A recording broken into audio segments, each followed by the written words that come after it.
Thank you, Cam. I was just going to force him to tell that whole story again because, a bit of an egotist. You've got to have people keep reinforcing you with stories about yourself. Gee, there's a balance on this side of the room, isn't there? I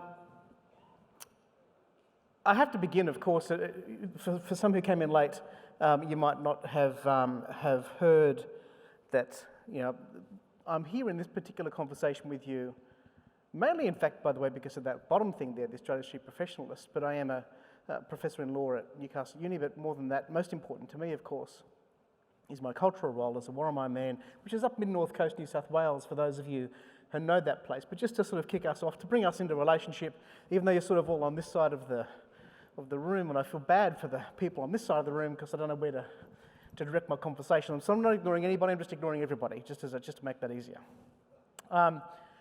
You'll be familiar with the fact that obviously, I'm sure this has happened for you on this particular country, but we are, of course, in Yungabe Baragaba, up there in that particular microscope, sort of magnifying glass space. So in my language, that's Nariginyang Yungabe Baragaba.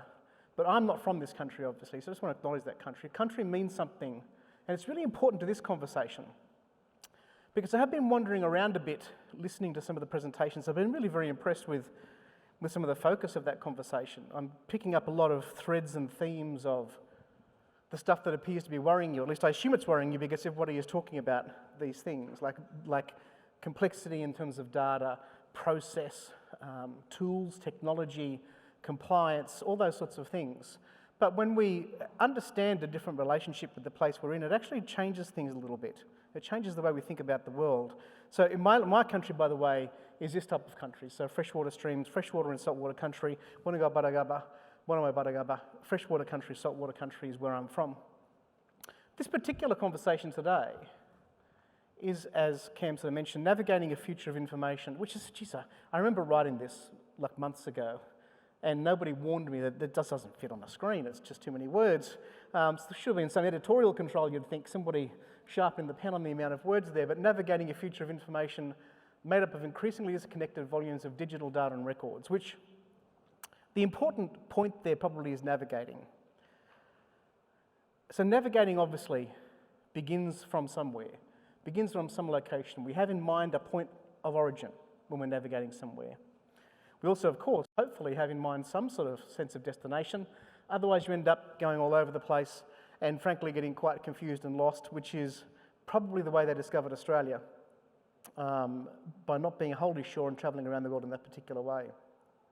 Now that makes some sense, of course. Most good journeys, of course, are winding, they can be long, they are informative, but there's also the most important thing about journeys or narratives about is that we don't necessarily share a starting point in that journey. And I think even in this room, one of the things I've been listening to is that everybody begins their story from a different place, whether you are coming from the librarian side of the universe, the technology side of the universe, the information control systems, IP systems.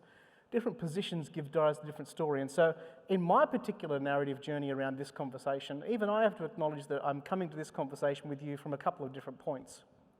At least a couple, probably more than that. One of the hats is as a lawyer and professor in law, thinking in particular about things like sovereignty structures, issues of regulation and regulatory theory, those types of things. But also, of course, I come to this conversation as somebody who's very much interested in data, interested in the story it tells us. I also come to this narrative, if you like, this journey, from an Indigenous perspective, thinking about the role that data plays in telling the story of who we are as human beings. I also am a futurist. I do think a lot about the future. And it might sound an odd thing for an Aboriginal person to be talking about future, but of course, we've been at this for a long time. And so what we do know is that the old things tend to come back. And when you've been telling stories for 100,000 years, you begin to understand that these stories are in fact quite sacrosanct, they're quite structural, they're quite foundational to all the stories we tell ourselves. But of course, where you start a story also, of course, ends up having a different point of destination. And I particularly like this idea that some of you are going to jump off this journey at a whole different point of destination than I think you will. I'll see that by the way people leave the room or not. Also, some of you will have a different point of destination where the story lines up with the sort of thing you want to say. But I think that's important to know, that when you come together in a community like this, there is no single story. And that might be one of the reasons why I've never seen a program quite so confused and large in terms of the number of sessions you can be in, and you need to clearly have some type of genetic splitter to be able to be in the sort of sessions that overlap each other all over the place, and I've managed to get myself lost several times running between particular sessions. So clearly this is part of the fact that we all agree that we're on a different journey. I don't know how many people there are in our conference, but there's lots of different ways of understanding that problem. But I also want to be clear that that title sounds like it might be one of these negative stories about records management data. But I don't want you to think of it that way necessarily. Yes, there are things I think we need to begin to understand that we don't understand about the world of data. And this doesn't need to be a horror story, but it does need to be a story. And I think that's the important part of the narrative that I've been sort of listening for in some of the sessions today. So, the start of any story, unfortunately, in a Western construct, of course, is frameworks of law. You know, what does the law tell us? What does the world tell us about things? And I don't want to talk about particular elements of law. I want to talk about the general principles of law, because law, of course, of data, the law of data generally, is in pretty much a state of confusion. I'm sure you've picked up on that. I'm sure you've got a good sense of the fact that every time that something gets written down, it changes next Tuesday, and we can't possibly keep up with it. Now, one of the reasons why our law of data is so confusing is because, of course, as you probably know, the general principles of law are based in property. Western law, I should say, the fundamental construct that things are ownable, that things can be controlled or transacted, that somebody owns something. But the property-based law approach is not working anymore, because who owns what? How do we even understand ownership in this present world? And the privacy primary model, which is the idea that somehow data privacy is the central principle of things, of course, as you know, is choking all of us to death because of the compliance frameworks. I should say, by the way, another point on that circle of journey I should reference is that I also sit on the Data Standards Advisory Committee, so I'm particularly interested in the Commonwealth Government's version of our CDR, Consumer Data Rights System. So how do we understand the way we think about consumers and their data protection? So if those two models aren't working, we also know that the holder as rights owner, which is another model, where whoever's got the data is the de facto owner of it and can do whatever they like with it, a la Facebook, or any of these other modern technology systems where you think you own the data, but of course you don't. It's their data, you've given it away freely. But even that, as you know, that sort of holder as rights owner is just a little bit evil. So if these are the types of models that we understand of data, I'm not talking about the general principles of records management, I'm talking more generally about the idea of who owns what. Then we are currently at a crossroads because our principles of law don't necessarily help us. And this is the big debate that's going on globally, is how do we find ways of having a better conversation about data, about ownership, about what data represents and what records represent, because otherwise, in all of your businesses and the work you do, you're just collecting mountains and mountains and mountains of records and nobody quite knows why, or what will be done with it, or how it is transacted with, who has responsibility for it, all these types of things that begin to unravel the systems. Because we see data as property, generally, in that it's exchangeable, it's tradable, it's ownable. This is a principle of Western law, because it is the basis, of course, of our capital system, that something can be owned and therefore exchanged. CDR, GDPR, all that sort of stuff, as you know, other regimes are sensible, if you like, and you think about the idea of privacy principle. You'll also be very familiar, I'm sure, with the things like the rights to be forgotten principles. They are quite sensible. We think of them logically as ethical. They sound like a good idea. But have you ever tried to disappear yourself in terms of the data you hold? Or in your roles, have you ever tried to expunge a particular data record for a single individual that doesn't impact on unravelling other sets of systems? It's impossible to do. This is one of the challenges. By the way, and there's another question, of course, there about whether it's even correct. We'll come back to that in a second. And the legal assumption that data is owned by the individual, but transactionable by others, of course, is just inherently asymmetrical. I mean, how can I possibly fight against the government in terms of what it thinks it knows about me? I can't even fight against Woolworths and what it thinks it knows about me in terms of my shopping habits. You know, you can't possibly understand how you are represented in the world of data. That's the thing I want to unpack a little bit. Because property, of course, only works if ownership and provenance are pretty clear. But who owns data when it's created by, of course, community? And in the case of Indigenous peoples, that can be generations long. It's a very real question that we ask ourselves in the worlds of Indigenous data sovereignty. You might be familiar with, or traditional knowledge IP, the sort of systems where everything I know about culture is not mine. It's not a product that I can capitalise on. I didn't invent it.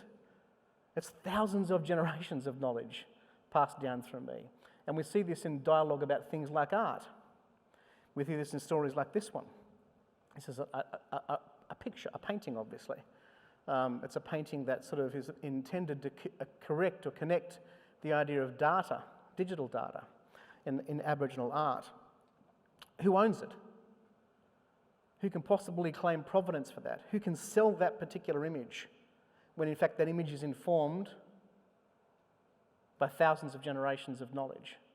How do you spend that money? How do you allocate that money? How do you send that money back to the communities that actually gave rise to that particular knowledge? Who owns data constructed by corporates and governments? Now, it might be, by the way, that we think that's pretty logical. Government, of course, owns data it creates. But what data do you think government is creating? Government's generally creating data about you or about the way you engage with government. That's what governments are about. They don't exist for their own right. They exist for services to the citizenry. So you are the participant in that data, even if you don't know that you're the participant in that data. So who owns that data? And one of the great things to be mindful of, I'm sure you all are, for those of you who work in government, will be very aware that when you have things like CDR, consumer data right, and there are requirements in place for governments to either expunge data that they own that they should not hold, whole systems will collapse. And we are literally wrestling with that question right now because you hold something, it's a liability. You hold data you shouldn't have and it's a liability. Corporations are discovering this more and more as we understand, as you all know, through things like Optus and Medicare, etc. Medibank, sorry. All those systems exist that way. How do we understand ownership and provenance when data might be machine system driven, might be constructed from a fraction of truth, or it might be non-human system participants? And that's an important thing from an Indigenous perspective, but I'm talking about literally everything else that's around you. All of this that you are sitting on, that we are breathing, that we are part of, is in our world alive. It's agentic, it has agency, it is functional, it comes from Mother. Nothing exists from space. It was constructed from our planet. It is a constructed piece of reality of this planet. It exists in its own right as agency. So who owns that particular data? Those seats that you're sitting on, can you imagine the bums that have sat there before? The knowledge that those chairs hold about the different bums that have sat there before? I don't want to know what the knowledge is. It could probably be wholly unpleasant, but it is nonetheless data that sits somewhere in a system. How is that connected? How is that understood? Now, just while I'm on the machine systems piece, that image that's over there, you may have already picked this up. That is, of course, a generative AI image. It looks pretty good, but it pretty much captures everything about generative AI. The prompt, of course, was imagine an image of a data nation using Aboriginal art style. That's what it came up with. I'm a bit fascinated by that. I have to admit, we asked for this as a part of a report we did some time ago on narrative story and digital identity. And I keep looking at this thing because, gee, it looks authentic, but it means nothing. It means utterly, absolutely nothing. But it looks like it does. And this is one of the great challenges we have in our data systems, because the truth of data is beginning to unravel. I heard before, and I understand that one of the principles that underpins the universe that you all live in is that records must be kept, that data is sacrosanct, that there is certain truth in the maintenance of records. But what if it's just rubbish? What if it's just not true? What if the data held about you or in those systems is a complete pack of lies? Because I can pretty much tell you that almost everything written about Aboriginal Australians is a pack of lies. But it's the data nonetheless that informs our systems. It informs policy. It informs everything about the way government engages with Indigenous people. I even heard story, and I'm not particularly scathing of it because I hear this every day, but story in another session today about the 10,000-year-old data record system. We've been at this a little bit longer than 10,000 years. Yeah, there are apparently something like 3,000 odd stars visible in the night skies across New South Wales. You can only see, by the way, about 130 of them now in metropolitan centres because of the light pollution, not because they've been disappeared, at least not yet. Elon hasn't got quite in charge of the whole universe as yet. But nonetheless, that sort of data set is that and our people would be able to tell you stories of all 2,500 of those stars. They didn't write anything down, it wasn't necessary. It was part of a different story, different ways of engaging. But also, by the way, just before I jump off this one, have you ever just spent a second thinking about what do you think the government knows about you? I'm just using government here as a general principle. It could be corporations too. Let's imagine it's XYZ Bank. Based on all the information they have about you, who do you reckon they think you are? Gee, it'd be fascinating. I bet it's not who you think you are, but it's who they think you are, because that's what the data tells them. That's the records they have of you. That tells a version of your identity, but it's not you. I'm not sure how your families work, but in mine, where there's lots of people and extended networks, the amount of money that goes out of my bank account on a monthly basis is extraordinary to hundreds of people. I'm either somebody pilfering like a money laundering system, or I'm feeding a whole community, which is the normal thing that happens in Aboriginal family and community. The story that they must be telling of themselves, I've got no idea how that reflects in the story that they think they know of me. So what happens when you don't know, understand, or control property? How can you participate in a transactional economy when you don't know, understand, or control the property that you are actually the one meant to be monetizing? The great promise of data, as you know, is that you too can monetize your data. Well, how can you? They don't even know what it is, or how to control it, or who actually has already access to it. What happens when you didn't even know the property existed about you? The stuff that's out there, the assumptions being made. And what happens even on your moral, ethical framework if you are permanently trading in a lie? Because there's a version of you that exists in the world. I can't imagine what it must be. There's a version of yourself that exists in the world, and it isn't even the same version in different banking systems. If any of you have worked across or had accounts with different banks, just to continue on a single example, imagine the different stories that are held about you across those different institutions. And each of them think it's true, and each of them are trading in you. The global financial crisis collapse of a few years ago was, as you know, because based on the idea of these constructs of different securitized structures of mortgages, because assumptions were made about those mortgages, or more importantly, the mortgage holders, in relation to the people paying for those debts. Assumptions were made about their capacity to pay. Complete lies, as it turned out, as we understand, because it was also built on a fiction, sort of Trumpian, if you like, in terms of what the value of a property is versus what the debt against the property is. I'm only reflecting a news medium, not a political opinion, albeit you can probably take that as read. People do worry about the source and the ethics of data and the records. I know that's what we worry about, the source and ethics of it. But maybe we should be worrying more about its truth. Because it could be that all the stuff you're sitting on and worrying about and agonising over is actually just rubbish. Or partially rubbish, at least. And how do you discern the difference? Doesn't matter if some of it's true. If 10% of it's rubbish, how do you know the difference? The way we understand that problem, the way we think about that, the only way I think, if we take the argument that data cannot be property, because I think, by the way, constructs of property and law of property have unravelled our society pretty strongly. They've been the basis of much of our failures, because only so many things can be ownable. And when property is the transactional model, the question is only what value do other people's hold in that property? If you think my hat is worth more than I think it is, I'll sell it to you. That's the nature of exchangeable property. But it's about our perceptions of value, not about the truth of value. So if property is not a good metaphor for data, then our understanding of data is that data is alive. Imagine that data, all those stories about you, by the way, that are out there in those systems, imagine if they are your children. They are versions of your identity. And it's not your responsibility. Most children are our responsibility. But in this case, you've constructed that data about me. So it's your responsibility. So data is alive, it's living, it changes, it grows. And as we've learnt, and I know is a central principle of the work you do, is that data has meaning when it comes into context. When it's brought into context with other things. So it's a living thing, it's a relational thing, it's something in relationship, it's something connected to other things. By itself, it's a dead thing. Connected to a policy, connected to a program, connected to another piece of data, suddenly it comes alive. It means something different. It's representational. And this is one of the challenges we have, I think, personally. Now I'll have a go at our entire political system, because representational models of democracy are pretty crappy, because we assume certain representational systems, i.e. that I speak for all Aboriginal people. I don't.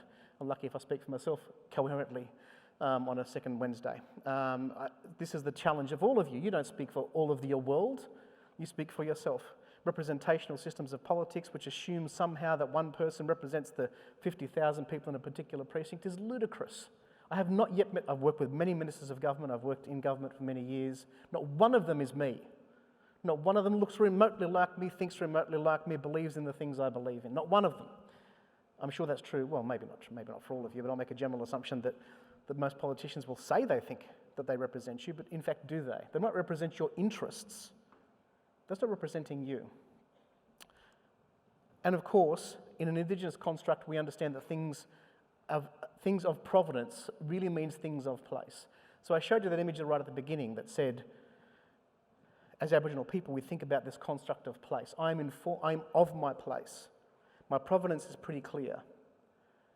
I can get in trouble for not being clear about that, because it tells me not just who I am, but why I am, what language I have, what totem structures I have, what relationships and kinship models I have. It tells me my entire universe based on where I am from.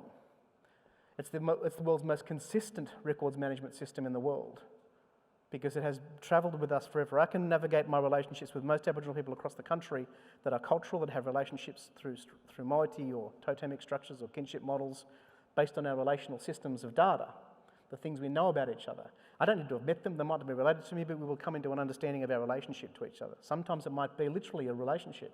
It might attach to obligation. It might attach to responsibilities that I have to that particular person based on those things. So these constructs have been navigated before. It's actually the present that's the problem. We've actually done this for quite some time. The entire world was mapped as we understood it. We had a fatal flaw in our data management system. That fatal flaw was that the data was encoded in people. So kill the people, you kill the data. That was something we hadn't quite factored in. We didn't have the backup systems or the cloud storage or other models that exist in present day. So we didn't have, therefore, the systems of embedding that allowed us to transfer that data. But it still exists, obviously, in people.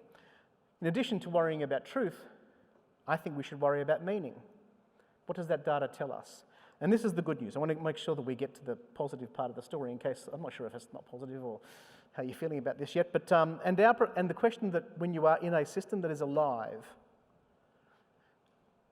when the people you are around, when the data you're around is alive, it triggers a responsibility in us. What is our responsibility to that data? And to the way that data is prepared and presented. Now, you all have your responsibilities. They might be encoded in job descriptions, might be encoded in professional obligation. It might just be encoded in your own way of recognising your responsibilities. But when you imagine that stuff that you are managing is alive and is representational of a human being, how does that shift your responsibilities? How does that challenge the way we think about our jobs? So, I said at the top that this was navigating a future of information made up of increasingly disconnected volumes of digital data and records. Sounds like a scary story, but as I said, it doesn't need to be a horror story, but it does need to be a story. And that's the important part of this process, is that if it is about responsibility and meaning, then how does a records information management professional's role change? How does your world change if the shift in function is not compliance and not technology, but responsibility and meaning? Then what changes about the job? The job, if I think about this from a social construct perspective, becomes curatorial. I know some of you are involved in that type of work, curating information, not just storing it, recording it, ensuring it exists, but curating it, understanding how that tells you things. So we don't just become holders, movers, or users, we become curators of information. Become truth tellers. Who owns this? What's true? Who are the gatekeepers of truth in our information systems? I think it's you. I want you to leave with not burdened by the pressure of this, but understanding the power of that responsibility. Somebody must be gatekeepers of truth in this system, and I don't know who it is if it isn't you. Storytellers. You need to become storytellers. You know, what's the narrative that identifies our rights and responsibilities and value? And ultimately, meaning makers. Who is adding value to this data? Who's making it real? Who's telling us a story about its truth? Because stories matter. And by the way, this is invitation to you, is not just to be more professional, to be harder working, whatever the problems that sounds like I'm setting for you. It actually, of course, is just to become, frankly, Aboriginal. If you can do that one, I invite you all into it, because this is a way of understanding the world as narrative-driven, as relational, as connected, because all of us understand the world through story. We just haven't thought to use it in this context. Instead, we think of it as generative AI. Let's let the system tell us the story. Let's let the system produce a picture of that digital story, when my people would have done probably something quite different than that. We've told a story about place. How do you locate data in place? So, if stories define our world, narrative enables us to place ourselves and every other participant into proper relationship. Everybody in your system is connected in some way, shape or form, be it place, be it geography, be it gender, be it spiritual beliefs, whatever the frameworks are, what are the relationships between them. Metaphors rather than rules are the things that link complex issues, complex concepts. It's what we've always done as human beings. We've been at it for 100,000 years, mapping the entire architecture of the nation. As I said before, we made some mistakes by not encoding it in ways that might be transferable across systems that were so destructive, because we embedded it in people, embedded it in story, embedded it in relationship. And of course, for this future world, stories can be a powerful way of finding our way through new territory, through complex problems. So what is the future story of data and records for RIMPA? I'm just going to do this quickly. We might stop for yarn if you like in terms of questions. Unsurprisingly, and this might sound like an odd flip for me, I'm going back to my official title as Australia's Chief Professionalist to say, of course, I think the future is professional. And by the way, I see that because professional is based on a couple of central principles. These ideas of responsible. A professional is responsible. Because responsibility is the language of professions. It's not just the language of Aboriginal people, it's the language of professions. You are experts, you are responsible for protection, you're responsible for the things you hold, the things you know, the things you do. You have to be expert, because believe it or not, the stuff you are doing is complicated. I've already learned that today, but I already knew that. What you would do is complex. Expertise and meaning making are the tools of professionals. You have to be trusted, because trust is the lifeblood of professions. And you are in a particularly scary situation right now. If the law of data is unraveling, if the truth of data is untrustworthy, then you are the people that stand between it and the rest of society. So trust is an essential element. But it's also the idea that trust isn't just a fiction. Trust is evidence-based. Trust requires systems of truth-telling that build trustworthiness. You don't just get to call yourself a professional. You must have evidence of that. You must do things in a way that proves it and that builds that trustworthiness. And of course, lastly, for all professions, is the role of community. Now, the community, by the way, is important, I think. What I love about conferences, I love about association conferences, is you are yourselves a community. That community is important. When you come together as you have, you are sharing something, you are building something together that is about the way that sort of relationship builds. That's what professions are about. Professionals come together in community because they need to come together and share stories, tell each other stories. What you've all been doing for the last 24 hours is telling stories to each other about your work, about your families, about that annoying spouse, about those bloody annoying children. Whatever stories you've been telling are parts of your truth, parts of your professional, well, maybe not so professional, but professionals have families too. And those stories need to be told. So it's not just the idea of coming together for this community, it's also the idea of how establishing a community of users that value your expertise. So people sitting behind you, the organisations you work for, the people whose data you hold, the people whose records you are responsible for are relying on you in particular ways. And you're the only thing that stands between them and whole systems of evil that will corrode that data, that will damage those records, that will tell mistruths about people. So, I'm sorry, you get to leave with more responsibility than you came in with. But I'm not going to go through this one. I won't bore you with the science, with the regulatory science behind it. I'll just stop, because I'm mindful of this thing's flashing red at me in disturbing ways. And Mullingboo means thank you in Gatang, my language. So thank you.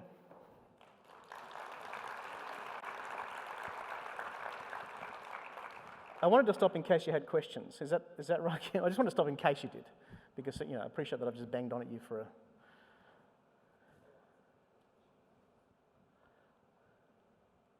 I've never finished early in my life, by the way. I'm doing this just for this particular, I'm learning a new habit.